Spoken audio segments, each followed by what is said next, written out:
Now this is kidney part 2। Renal trauma देखेंगे पहले। Kidney की इंजरी होगी तो रेट्रोपेरिटोनियल इंजरी होगी तो उसमें किडनी इन्वॉल्व होगी। कुछ जोन्स होती हैं रेट्रोपेरिटोनियम की, 3 जोन्स में डिवाइडेड है रेट्रोपेरिटोनियम। जोन 1 में आता है ये एरिया जो कि सबसे ज़्यादा डेंजरस एरिया है।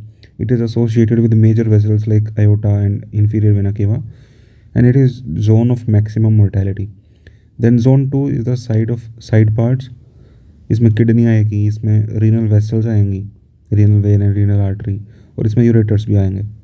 फिर जोन 3 होगी पेल्विक जोन, जिसमें पेल्विक स्ट्रक्चर्स आएंगी। ठीक है, और यही जोन है जो सबसे ज़्यादा कॉमनली इंजर्ड होती है, जोन 3। ठीक है, और इसको हम कंजर्वेटिवली ट्रीट करते हैं। जोन 4 भी थी which was in the older classification and it was considered as above the superior mesenteric vessels. अगर हम रीनल इंजरी सस्पेक्ट कर रहे हैं तो we will determine whether the patient is haemodynamically stable और नॉट। अगर स्टेबल है पेशेंट तो फिर हम इन्वेस्टिगेशन ऑफ चॉइस लेकर चलेंगे CECT को। लेकिन अगर हीमोडायनेमिकली अनस्टेबल है पेशेंट तो फिर हम सिंगल शॉट इंट्रावीनस यूरोग्राम करेंगे। That will be the investigation of choice. FAST नहीं करेंगे, FAST which is usually done in trauma cases, वो हम यहाँ पे नहीं करेंगे क्योंकि bowel gas will obscure the retroperitoneum here. Renal injury की ग्रेडिंग्स होती हैं, 5 ग्रेड्स में डिवाइडेड है। ग्रेड 1 होगा अगर कंट्यूजन है, माइक्रोस्कोपिक या ग्रोस हिमेचूरिया है, यूरोलॉजिकल स्टडीज़ नॉर्मल है। लेकिन हिमेटोमा है, सब कैप्सुलर हिमेटोमा है, it is non expanding without parenchymal laceration, parenchymal laceration is absent, plus minus haematuria. ठीक है, तो माइक्रोस्कोपिक या ग्रोस हिमेचूरिया हो सकता है, लेकिन सब कैप्सुलर हिमेटोमा है which is non expanding without parenchymal laceration. Grade 2 में भी नॉन एक्सपेंडिंग पेरीरीनल हिमेटोमा है। ठीक है, सिर्फ सब कैप्सुलर नहीं है, पेरीरीनल भी है, कन्फाइंड टू रेट्रोपेरिटोनियम में ही है। लेकिन लेसरेशन है, लेकिन 1 सेंटीमीटर से कम, पैरेनकाइमल डेप्थ में 1 सेंटीमीटर से कम लेसरेशन है, विदाउट यूरिनरी एक्सट्रावेजेशन, यूरिन किडनी से बाहर नहीं जा रहा। ग्रेड 3 में 1 सेंटीमीटर से ज़्यादा लेसरेशन है, ठीक है, of the parenchymal depth of the renal cortex without collecting system rupture, collecting system का रप्चर नहीं हुआ है, इतने डेप्थ में नहीं है, और इसलिए यूरिनरी एक्सट्रावेजेशन भी नहीं है ग्रेड 3 में। ग्रेड 4 में लेसरेशन जो है it is extending throughout the renal cortex, medulla and collecting duct system, और इसलिए एक्सट्रावेजेशन इज प्रेजेंट। और वेस्कुलर इंजरी भी है, मेन रीनल आर्टरी और renal vein injury with contained haemorrhage, haemorrhage is contained, urinary extravasation is present. Grade 5 में laceration is completely shattered kidney है, पूरी तरह से शैटर्ड है किडनी, और वेस्कुलर इंजरी इज़ देयर क्योंकि एवल्जन हो गया है। ठीक है, जो रीनल हाइलम है it is pulled out of the kidney, जिसकी वजह से डीवेस्कुलराइज हो जाती है किडनी। ठीक है, so it is AAST kidney injury scale, American Association for surgical trauma. ठीक है, तो ग्रेड 1 में there is kidney capsular and sub capsular haematoma. Grade 2 में laceration less than 1 centimetre, grade 3 में more than 1 centimetre laceration, grade 4 में laceration including the collecting duct system which is leading to extravasation of the urine. ठीक है, तो renal artery and when also एवल्ज्ड, लेकिन clotting हो जाती है, यहाँ पे एवल्जन हो जाता है हाइलम का, किडनी शैटर्ड हो जाती है ग्रेड 5 में। मैनेज कैसे करेंगे? ग्रेड 1 2 3 को कंजर्वेटिवली मैनेज करेंगे, यूजुअली स्टेबल होता है पेशेंट। ग्रेड 4 में यूरिन एक्स्ट्रावेजेशन के कारण यूरिनोमा बन जाता है। ठीक है, ग्रेड 4 में तो ये यूरिनोमा स्टेराइल भी हो सकता है, इन्फेक्टेड भी हो सकता है। स्टेराइल है तो फीवर नहीं होगा या पेन नहीं होगा। ठीक, ट्रीट कैसे करेंगे? अगर स्टेराइल यूरिनोमा बन गया है ग्रेड 4 में तो डीजे स्टेंटिंग कर देंगे। अगर इन्फेक्टेड यूरिनोमा है तो फीवर और पेन विल बी प्रेजेंट, उसमें फिर USG गाइडेड पिगटेल कैथेटर से ड्रेन करते हैं यूरिनोमा को। DJ stenting in sterile, pigtail catheter in infected urinoma. Vascular injury is there in grade 4 and grade 5. So retroperitoneal hematoma is there. It is expanding in nature and pulsatile, usually unstable रहता है। ठीक है, investigation of choice will be single shot intravenous urogram. Dye passes through the, तो normally जो है dye को pass करना चाहिए, रीनल आर्टरी के थ्रू किडनी में जाना चाहिए और फिर यूरेटर में एक्सक्रीट हो जाना चाहिए। लेकिन अगर एवल्जन हो गया है, ट्रांजैक्शन हो गया है आर्टरी की, रीनल आर्टरी की, तो there will be absence of uptake which indicate renal artery transection और absence of kidney in vascular injury. Exploration of renal injury कैसे करते हैं? Knowledge of the type of the injury is required. Retroperitoneum जो है ना वो एक tight facial compartment है, और यहाँ पे कोई भी हेमाटोमा होगा ना वो यहीं पे रिस्ट्रिक्टेड रहेगा इसी कंपार्टमेंट के अंदर। ठीक है, तो हम ब्लाइंडली ओपन नहीं करेंगे, क्योंकि अगर ब्लाइंडली ओपन कर दिया तो ब्लीडिंग बढ़ सकती है, क्योंकि टेम्पोनार्ड इफेक्ट जो था टाइट फेशियल कंपार्टमेंट की वजह से वो लूज हो जाएगा, जिसकी वजह से हैवी ब्लीडिंग हो सकती है। So we will not blindly open up the compartment. Vascular injury repair करते हैं हम, ठीक है, वाया प्रोलिन सूचर्स के थ्रू। ग्रेड 5 है तो पार्शियल टोटल नेफ्रेक्टमी करते हैं। We will assess the contralateral kidney before nephrectomy, कि दूसरी किडनी सही से काम कर रही है या नहीं कर रही। कॉम्प्लिकेशंस क्या होंगे रीनल इंजरी के?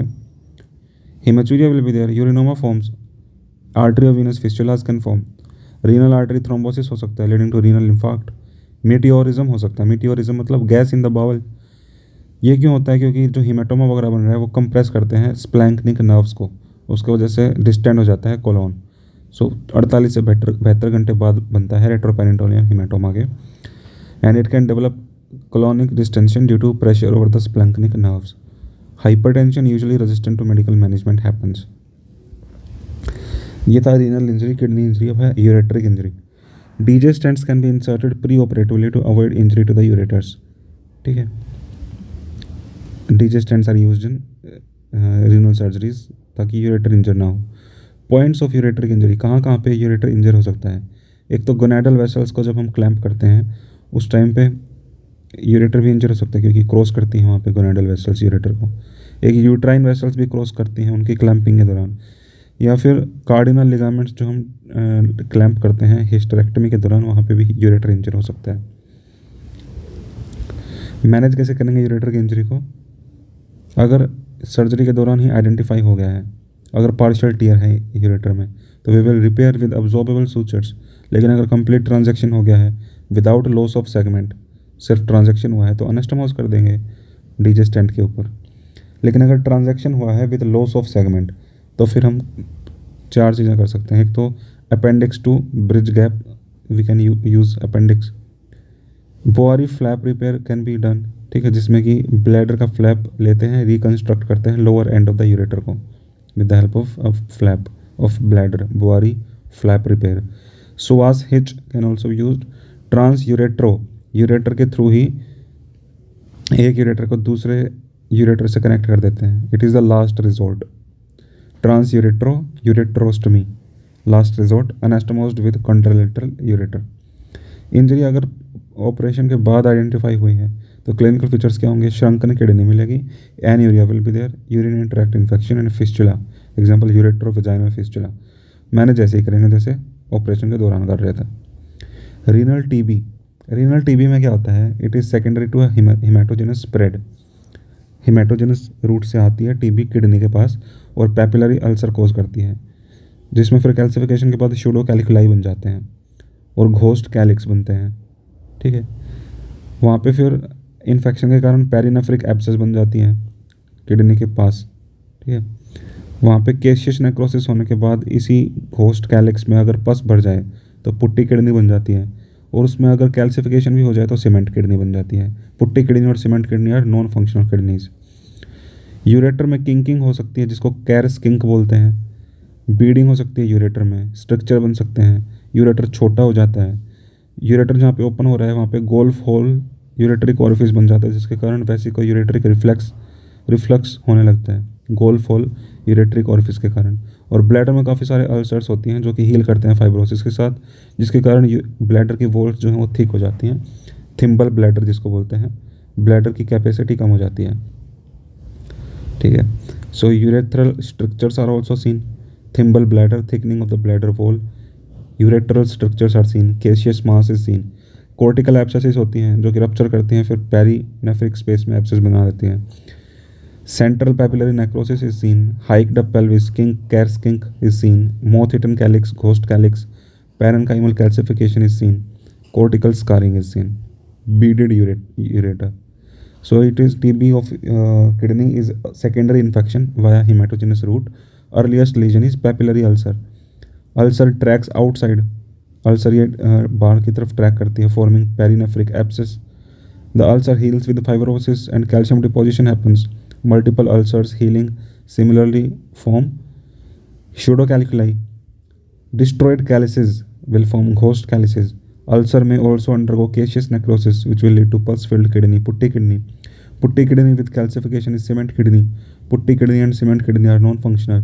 If uretropelvic junction is affected, then it will lead to a Caris kink in the ureter. Ureters are involved, leading to bleeding in the ureter structures and shortening of the ureter.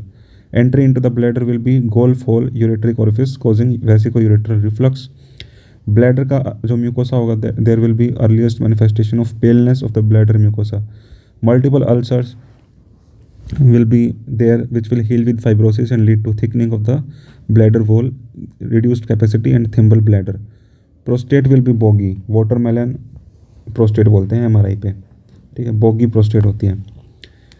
Vast difference जो होगी उसमें bleeding देखने को मिलेगी. Seminal vesicles में भी bleeding देखने को मिलेगी. ट्यूबरकुलस एपिडिडम ऑर्काइटिस देखने को मिलेगा. Then clinical features of renal TB, haematuria, pain, mass, ठीक है. तो रीनल टीबी में हिमेचूरिया होगा, पेन होगा, मास होगा, वेट लॉस होगा. इन्वेस्टिगेशंस क्या होंगे? Investigation of choice will be CT urography. CT findings क्या दिखेंगे? Perinephric abscess, putty cement kidney. Diagnosis is confirmed by 3 morning samples लेते हैं यूरिन के, उनको कल्चर करते हैं with help of ZN staining, sediment करने के बाद. So sedimented followed by ZN staining, 3 morning samples, renal TB and perinephric abscess. Manage कैसे करेंगे? टीबी को एंटी ट्यूबरकुलर थेरेपी देंगे और उसके 4 से 6 हफ्ते बाद after giving anti tubercular therapy we will do a surgical intervention. क्यों 4 से 6 हफ्ते वेट किया एटीटी के बाद? क्योंकि एटीटी के बाद फाइब्रोसिस होता है, तो उससे पहले हम सर्जरी नहीं करेंगे क्योंकि चेंजेस होंगे, फाइनल चेंजेस का वेट करेंगे. पेरिनेफ्रिक एब्सेस होगी, उसको ड्रेन करेंगे. पुट्टी सीमेंट किडनी है तो नेफ्रेक्टमी कर देंगे अगर पुट्टी और सीमेंट किडनी हो गई है तो, क्योंकि नॉन फंक्शनल किडनी है. किंकिंग है, अगर स्ट्रक्चर है यूरेटर में तो डीजेस्टेंटिंग यूज़ करेंगे. अगर यूरेटर शॉर्ट हो गया तो बोरी फ्लैप रिपेयर करेंगे. गोल फॉर यूरेटर है तो फिर रिफ्लक्स ना हो उसके लिए रीइम्प्लांटेशन करेंगे यूरेटर का. थिम्बल ब्लैडर है तो कैपेसिटी को ऑगमेंट करने के लिए we will use ileum and it is called as augmentation cystoplasty using ileum. Pyelonephritis क्या होता है? Infection of the kidney. ये हेमाटोजेनस रूट से भी इन्फेक्शन आ सकता है, फिर असेंड कर सकता है थ्रू यूटीआई या फिर VUR. फीमेल्स में मोस्टली देखने को मिलता है in comparison to males. Children में प्यूबर्टी के दौरान देखने को मिलता है. प्रेगनेंसी में there can also be pyelonephritis. Most common organism जो होता है वो ई कोलाई, इसके बाद proteus. Clinical features are loin pain, ठीक है. फीवर देखने को मिलेगा. Burning micturition will be there. Investigations will be urine microscopy. Urine में WBC कास्ट आएंगी ड्यू टू इन्फेक्शन. इमेजिंग करेंगे CECT तो कन्फर्मेशन होगा डायग्नोसिस का. And CECT can differentiate pyelonephritis from पाइलोनेफ्रोसिस.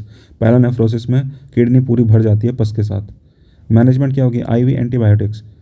Other types of pyelonephritis, सब कुछ और टाइप्स होते हैं जैसे एम्फाइसेमेटस पाइलोनेफ्राइटिस या ज़ैंथोग्रैनुलोमेटस पाइलोनेफ्राइटिस, ठीक है.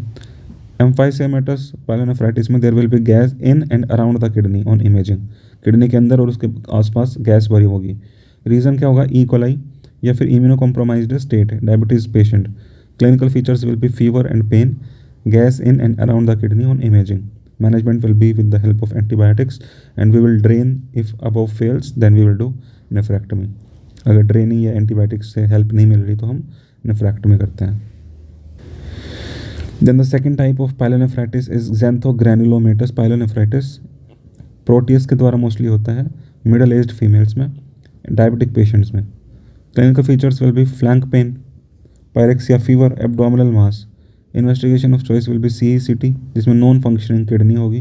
Calculi can be seen, staghorn struvite calculi due to proteus organism. Low density mass होता है xanthogranulomatous pyelonephritis.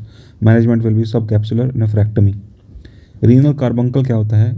Renal cortical abscess, ठीक है. Diabetes is a risk factor for renal cortical abscess और renal carbuncle. Staph is the causative organism and management will be drainage of the cortical abscess.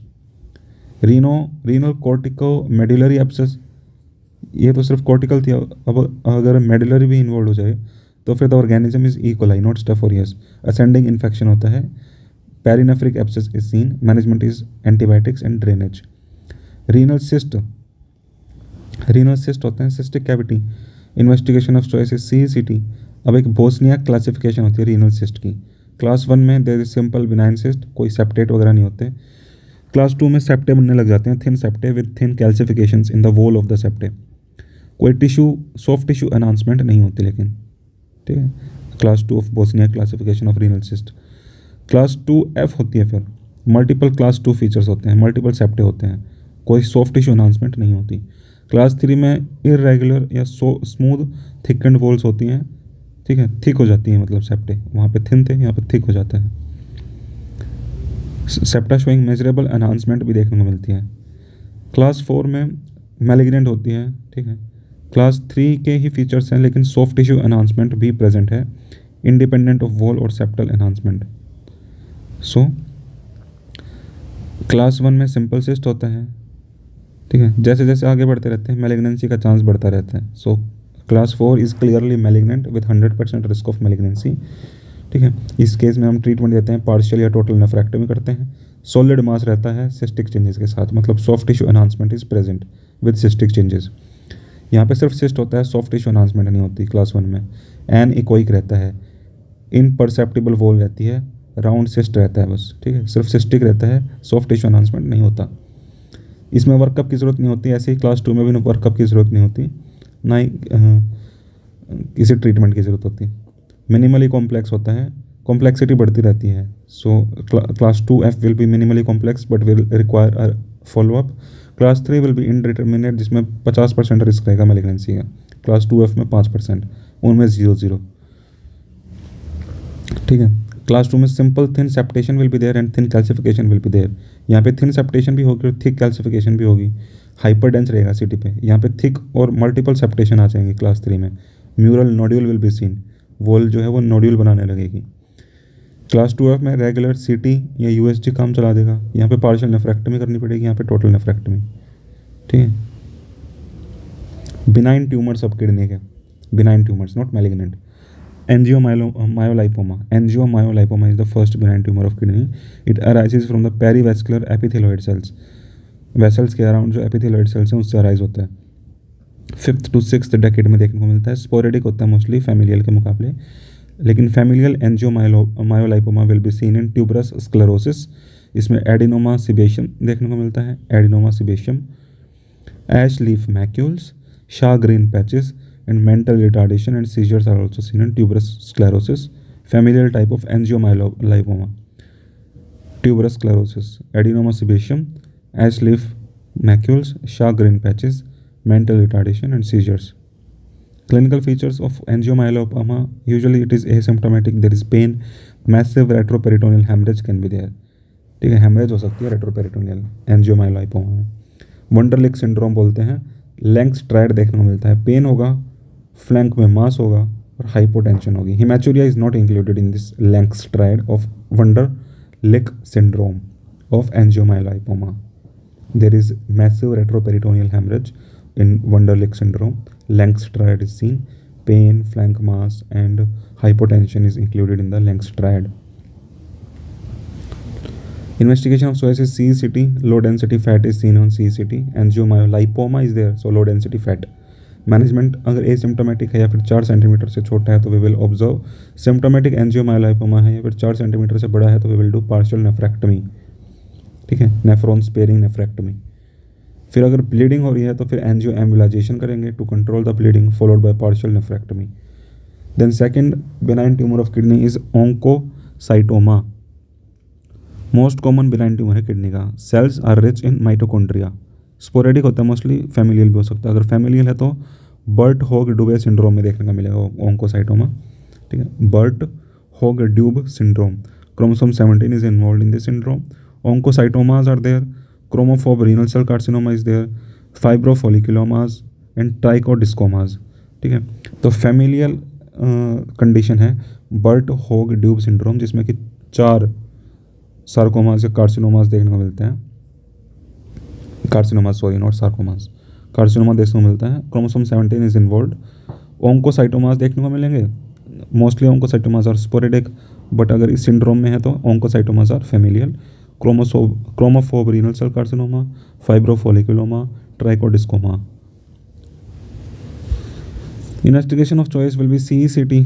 Central stellate scar दिखता है CECT पे, central stellate scar जो कि focal nodular hyperplasia of liver में भी देखने को मिलता है। Focal nodular hyperplasia of liver उसमें भी देखने को मिलता है, और क्रोमोफोब रीनल सेल कार्सिनोमा में भी देखने को मिलता है central stellate scar.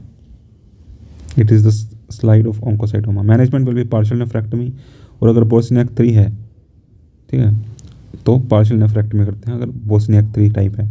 Enable to differentiate between oncocytoma and chromophobe renal cell carcinoma, उसको बोस्नियाक टाइप 3 बोलते हैं। अगर क्रोमोफोब रीनल सेल कार्सिनोमा से डिफ्रेंशिएट नहीं कर पा रहे हैं ऑन्कोसाइटोमा को, then we will do partial nephrectomy. Then renal cell carcinoma. Renal cell carcinoma को ग्राविट्स ट्यूमर भी बोलते हैं, ग्राविट्स ट्यूमर या फिर हाइपरनेफ्रोमा या फिर internist tumour, hypernephroma, Grawitz tumour, renal cell carcinoma.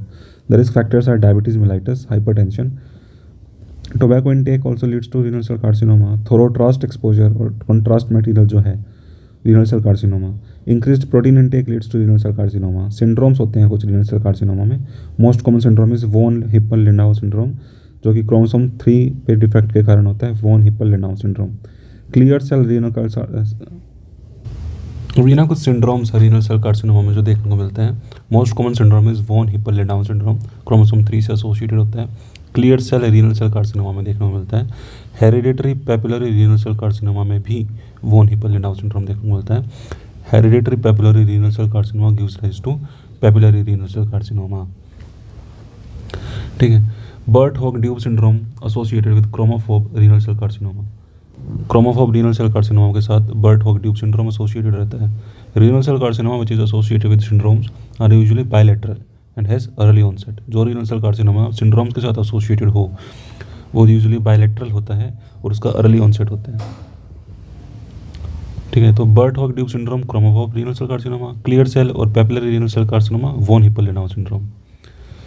Types of renal cell carcinoma are clear cell renal cell carcinoma, papillary carcinoma, chromophobe renal cell carcinoma, collecting duct Bellini renal cell carcinoma, medullary carcinoma, ठीक है। Clear cell में क्या होगा, more common type है clear cell, arises from proximal convoluted tubule, deletion of 3p6p associated with von Hippel Lindau syndrome. 3p6p deletion, proximal convoluted tubule, more common type. Papillary carcinoma जो है उसमें सामामा bodies देखने को मिलती हैं, सीमेट म्यूटेशन होती है, c MET mutation in papillary carcinoma, yes. Hereditary papillary renal cell carcinoma syndrome के बाद पेपिलरी कार्सिनोमा होता है। सामामा बॉडीज देखने को मिलती हैं जो कि पेपिलरी ट्यूमर ऑफ थायराइड में भी देखने को मिलती हैं और serous cyst adenoma of ovary में भी देखने को मिलती हैं। And psammoma bodies are foci of dystrophic calcification. PCT mostly देखने को मिलता है, प्रॉक्सिमल कॉन्वोल्यूटेड ट्यूबुल, उसके बाद डीसीटी में देखने को मिलता है। Associated with long term dialysis, long term dialysis के बाद हो सकता है papillary carcinoma, micro papillary variant हो सकता है। Chromophobe renal cell carcinoma, it is associated with Birt Hogg Dube syndrome. Best prognosis होता है इसका, साइटोकेराटिन पॉजिटिव होता है। मल्टीपल क्रोमोसोम लॉस होते हैं, 1, 2, 6, 10, 13 multiple chromosome loss, cytokeratin positive, best prognosis, Birt Hogg Dube syndrome. Gross appearance will be tan brown appearance grossly, ठीक है। और हिस्टोपैथोलॉजिकल एग्जामिनेशन पे प्लांट लाइक सेल्स होंगे जिसमें रेजिन लाइक न्यूक्लियस होगा, plant like cells with raisin like nucleus. Chromophobe RCC, Birt Hogg syndrome, tan brown appearance, multiple chromosome loss, 1, 2, 6, 10, 13 cytochrome positive, best prognosis. Collecting duct Bellini अगर involve है तो it arises from collecting duct, worst prognosis होता है। Best is chromophobe, worst is collecting duct Bellini. Deletion of 1q उसमें 1, 2, 6, 10, 13 था, इसमें cement था, इसमें 3p6p था, ठीक है। इसमें 1q है। Monosomy of multiple chromosomes, monosomy of multiple chromosomes and deletion of 1q। मेडिलरी में सिकल सेल एनीमिया के साथ होता है मेडिलरी रीनल सेल कार्सिनोमा और पूरा प्रोग्नोसिस होता है इसका भी, कलेक्टिंग डक्ट वाले का भी, मेडिलरी का भी। क्लिनिकल फीचर्स क्या होंगे रीनल सेल कार्सिनोमा के, देयर विल बी ट्रायड देखने को मिलेगा, हिमेचूरिया, पेन और मास का, पेन, मास और उसके साथ अगर हाइपोटेंशन देखने को मिला तो वो एंजियोमायोलाइपोमा में देखने को मिलता था, लैंक्स ट्रायड, वंडरलिक सिंड्रोम, ठीक है, जहाँ पे रेट्रोपेरिटोनियल हेमरेज होती थी।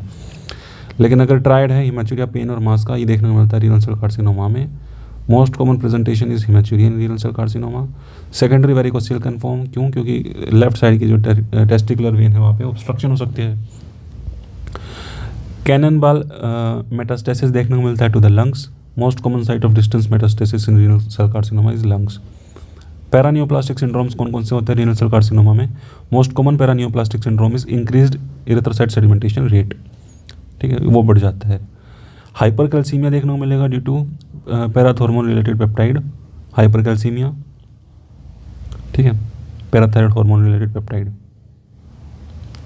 हाइपरकैल्सीमिया।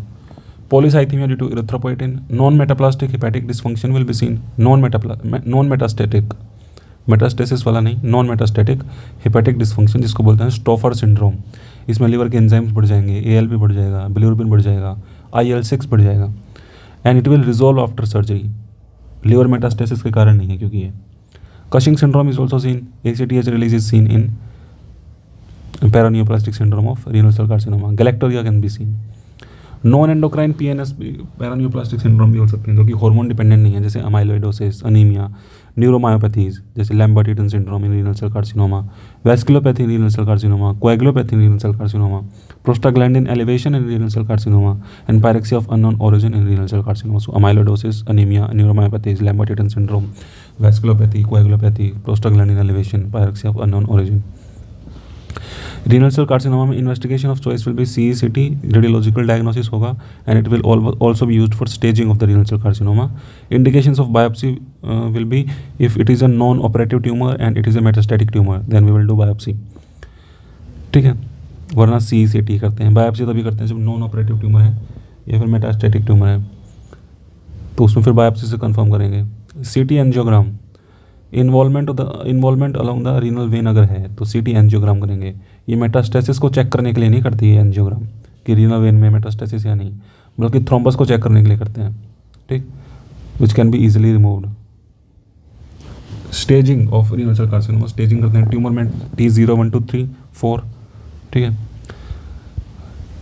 लिम्फ नोड्स में N0, N1, मेटास्टेसिस में M0, M1। इनमें ये रहता है कि N0 में नो लिम्फ नोड, N1 में metastasis to regional lymph node, M0 में नो डिस्टेंट मेटास्टेसिस, M1 में distance metastasis is present. T0 में no evidence of primary tumour, T1 में 7 सेंटीमीटर से छोटा ट्यूमर है, उसमें भी फिर 1A 1B हो जाएगा। 4 से छोटा है तो 1A, और 4 और 7 के बीच में है तो 1B। T2 है अगर 7 से बड़ा है, उसमें भी A और B हो जाएगा। A है अगर 7 से 10 है, 2B है अगर 10 से बड़ा है।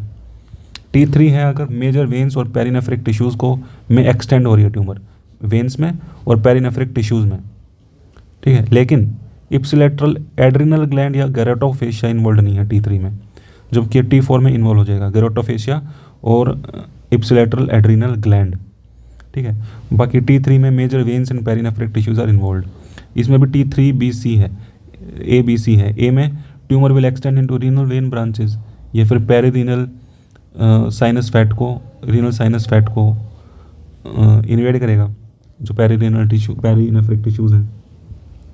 3B में क्या होगा कि सब डायफ्रामेटिक इंफीरियर वेना केवा में भी एक्सटेंड हो जाएगी ट्यूमर, और 3C में सुप्रा डायफ्रामेटिक इंफीरियर वेना केवा में भी एक्सटेंड हो जाएगी ट्यूमर। T4 में गेरोटोफेशिया भी इन्वेड हो जाएगा और इप्सिलेटरल एड्रिनल ग्लैंड भी इन्वेड हो जाएगी। फिर एक रॉबसन स्टेजिंग बोलते हैं, ठीक है, which is a pathological staging of renal cell carcinoma. Robson staging of renal cell carcinoma which is pathological staging. And grading system involved is Forman grading system in renal cell carcinoma. Management of renal cell carcinoma is, क्योंकि renal cell carcinoma is chemo resistant and radio resistant, इसलिए surgery is the mainstay of treatment here. Partial nephrectomy can be done and radical nephrectomy can be done. Partial nephrectomy तब करते हैं जब T1 grade है तो partially nephrectomy करेंगे। अगर सिर्फ पोल्स में रिस्ट्रिक्टेड है या फिर बायलैटरल ट्यूमर है तो फिर हम टोटल तो नहीं कर सकते ना, सिर्फ पार्शियल करना पड़ेगा।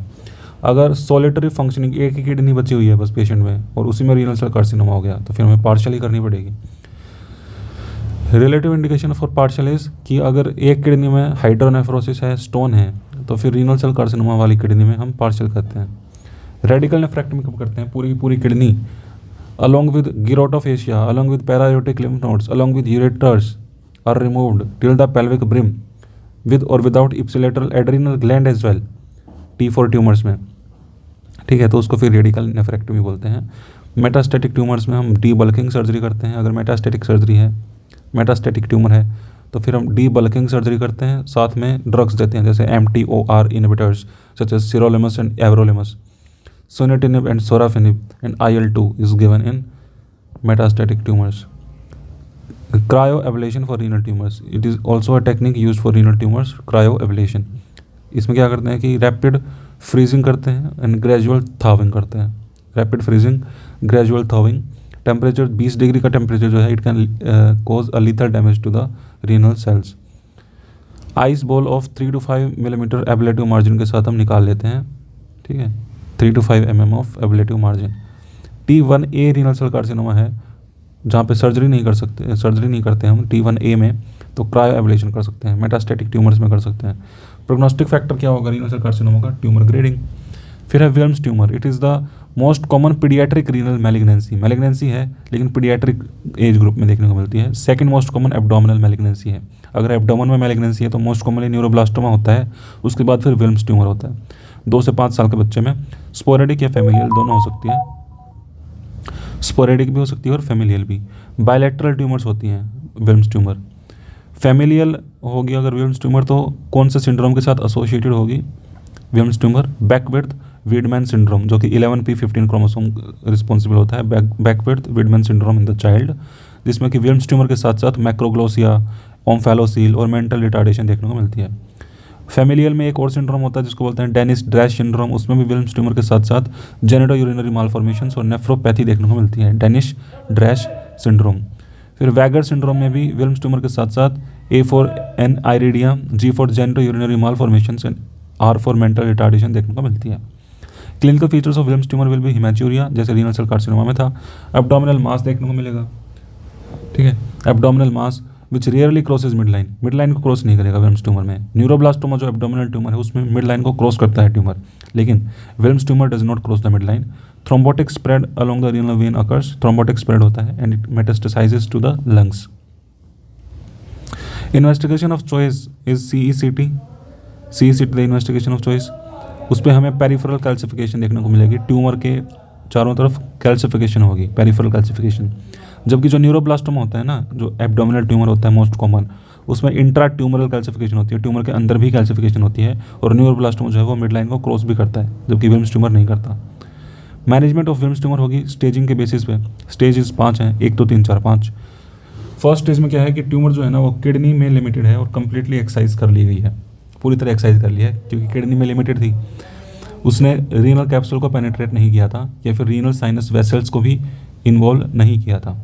लेकिन ट्यूमर स्टेज 2 में ट्यूमर जो है वो एक्सटेंड कर रही है किडनी के बियॉन्ड, लेकिन फिर भी हमने उसको कम्प्लीटली एक्सरसाइज कर लिया है, रेजिडुअल ट्यूमर नहीं बची है, ठीक है। ट्यूमर थ्रोम्बस जो है वेसल्स में, इन वेसल्स अगर मान लो वेसल्स में थ्रोम्बस बन गया था ट्यूमर का, लेकिन अगर हमने उसको एक्सरसाइज कर लिया है ट्यूमर के साथ ही एक ही ब्लॉक के रूप में, if the thrombus is removed and block with the tumour, तो फिर हम उस थ्रोम्बस होने के बावजूद हम उसको स्टेज 2 ही बोलेंगे, ठीक है। कंप्लीटली एक्सरसाइज हो जाना चाहिए मतलब।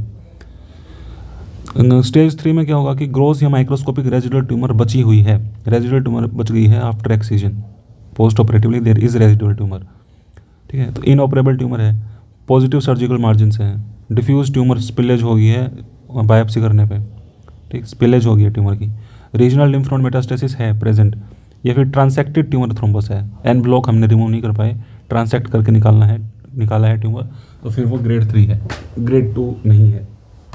ग्रेड 4 में अगर हिमेटोजेनस मेटास्टेसिस हो गया है, लीवर के पास चली गई है ट्यूमर, बोन में, ब्रेन में, या फिर लिम्फ नोड मेटास्टेसिस हो गया है, एब्डोमिनल और पेल्विक कैविटी के बाहर कहीं लिम्फ नोड्स पॉजिटिव हैं, दैट इज़ ग्रेड 4। और ग्रेड 5 है अगर बायलैटरल विल्म्स ट्यूमर है, that is grade 5। Surgical procedure वही करेंगे जो रीनल सेल कार्सिनोमा में कर रहे थे। विल्म्स ट्यूमर जो है वो कीमोसेंसिटिव है, रेडियो सेंसिटिव है, जबकि renal cell carcinoma was resistant.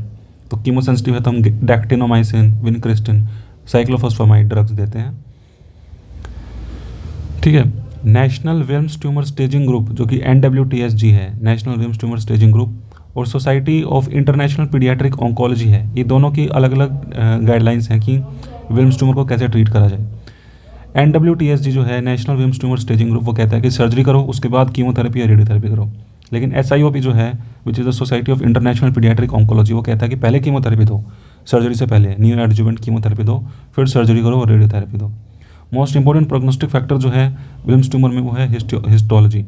Renal cell carcinoma में मोस्ट इंपॉर्टेंट प्रोग्नोस्टिक फैक्टर था ट्यूमर ग्रेडिंग, यहाँ पे हिस्टोलॉजी है। एपिथेलियल और ब्लास्टिमल कंपोनेंट्स चेक करते हैं ऑन हिस्टोलॉजी। अगर blastemal components are higher on histology then it shows that there is worse prognosis, and that's all about kidney.